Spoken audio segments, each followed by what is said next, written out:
Jadwal Junior GP Valencia 2025, balapan penutup Veda Ega Pratama, sebelum tampil pada Moto3, gebrakan Kiandra Ramadipa masih dinanti.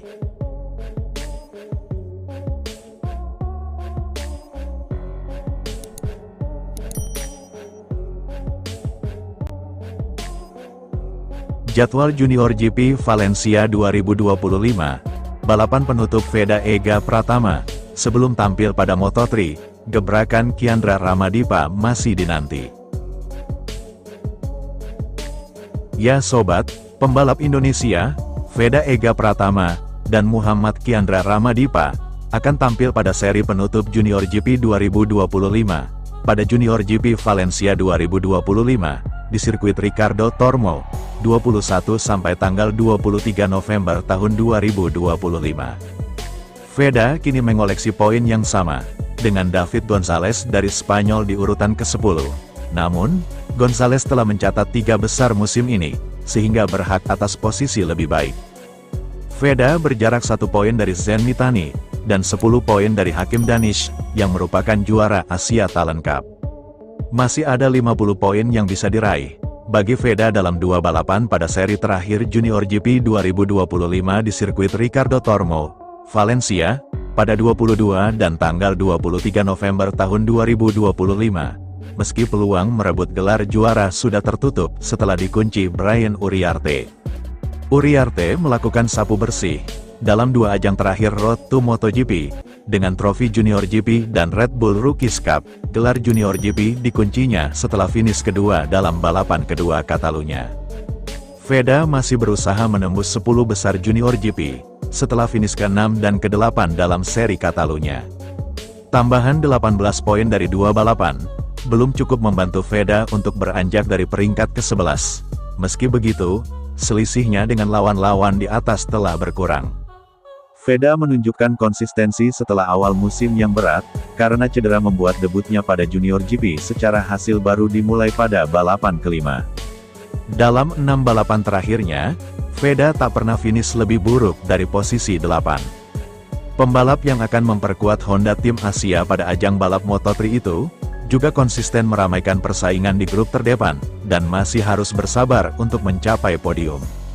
Pembalap Indonesia lainnya, Muhammad Kiandra Ramadipa, yang turun pada balapan European Talent Cup ETC, mencatat hasil mentereng pada seri sebelumnya di Catalunya dengan kemenangan.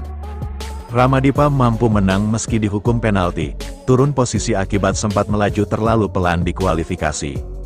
Hukumannya tak cuma 1 atau 3 strip tetapi paling belakang dalam balapan yang digelar di sirkuit Catalunya, Barcelona, Spanyol. Tetapi, ada 9 pembalap lain yang senasib sehingga Ramadipa start dari posisi ke-24, dan bukan ke-30 yang merupakan paling buncit pada balapan ETC. Ini bukan pertama kalinya Ramadipa menang, karena dia lebih dahulu melakukannya di seri Magny-Cours di Prancis. Kemenangan kedua dan podium lain yang diraih pada balapan pertama, mengangkat Ramadipa ke 3 besar klasemen sementara ETC. Sebelum balapan, dia berada di peringkat ke-5 dengan 4 pembalap di atasnya berasal dari negeri Matador.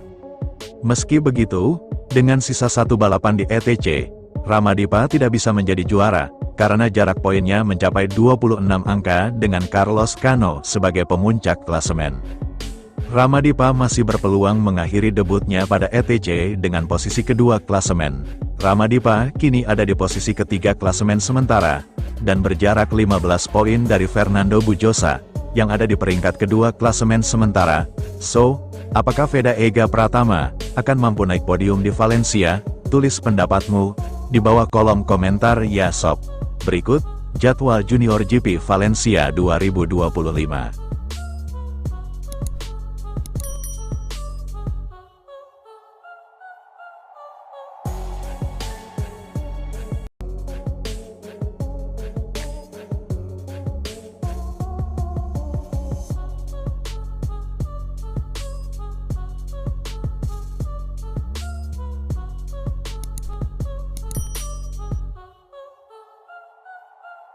Tes pasca musim MotoGP 2025, Pramac ungkap kejutan terbesar dari debut publik Toprak Razgatlioglu di MotoGP.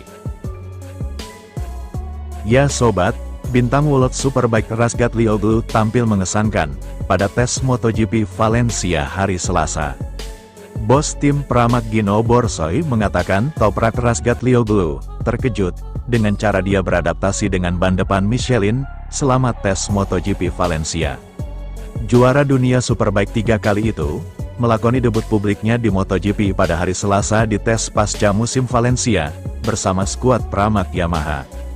Menyelesaikan 53 putaran dengan V4 baru milik Yamaha, Toprak Razgatlioglu berada di posisi ke-18 dari 22 pembalap dan hanya terpaut 1,294 detik dari kecepatan terbaik milik Raul Fernandez dari Aprilia, sembari juga mengungguli rekan setimnya yang berpengalaman, Jack Miller dan Alex Rins. Razgatlioglu diperkirakan akan kesulitan mengadaptasi gaya pengereman agresifnya pada karet ban Pirelli di World Superbikes ke Michelin di MotoGP. Dan meski ia masih butuh waktu untuk beradaptasi, bos Pramac Gino Borsoy terkesan dengan pendekatan yang ia ambil saat mengerem. Mengenai Toprak, saya cukup terkejut dan terkesan dengan pola pikir dan gaya berkendaranya, dia memulai. Kita semua tahu dia luar biasa di titik pengereman, tapi hari ini dia menunjukkan bahwa dia mampu mengubah gaya berkendaranya dalam waktu yang sangat singkat. Kami memberinya beberapa, katakanlah, tip dan dia mampu belajar dengan sangat cepat. Saya senang, dia orang yang sangat baik, mudah diajak bicara. Bagi saya, saat ini, tidak sulit untuk berdiskusi, bertukar sudut pandang. Dia terasa seperti teman lama. Dari kami semua di awal, kami menyadari gayanya, dan kami katakan beberapa kali, tolong jangan mengerem terlalu keras. Tolong coba pahami ban depan, karena perbedaan ban sangat besar. Tetapi dia mengerti sejak awal, dan dia beradaptasi dengan cepat. Dia tidak memaksakan diri. Jadi ini hal yang baik bagi kami. Kami tidak melihat kecepatan aslinya, tetapi kami melihat karakter aslinya, cara kerjanya. Dia sudah bagus untuk gaya MotoGP kami. Razgatlioglu akan kembali berada di trek pada hari Rabu di Valencia, untuk tes privat dengan Yamaha, di mana Pramac akan mencoba melanjutkan adaptasinya, dengan ban depan Michelin. Rencana untuk besok adalah memulai dengan setup yang sedikit berbeda, untuk membantunya di beberapa area di mana ia kesulitan dengan bagian depan, tambahnya. Dia sedikit mengeluh tentang cengkeraman belakang, tapi saat ini masalahnya ada pada bagaimana menggunakan ban belakang, dan perangkat elektroniknya, yang bisa kami bantu adalah ban depan. Razgatlioglu tidak akan dapat berbicara tentang pengalamannya bersama Yamaha sejauh ini, hingga awal tahun depan, karena ia masih terikat kontrak dengan BMW.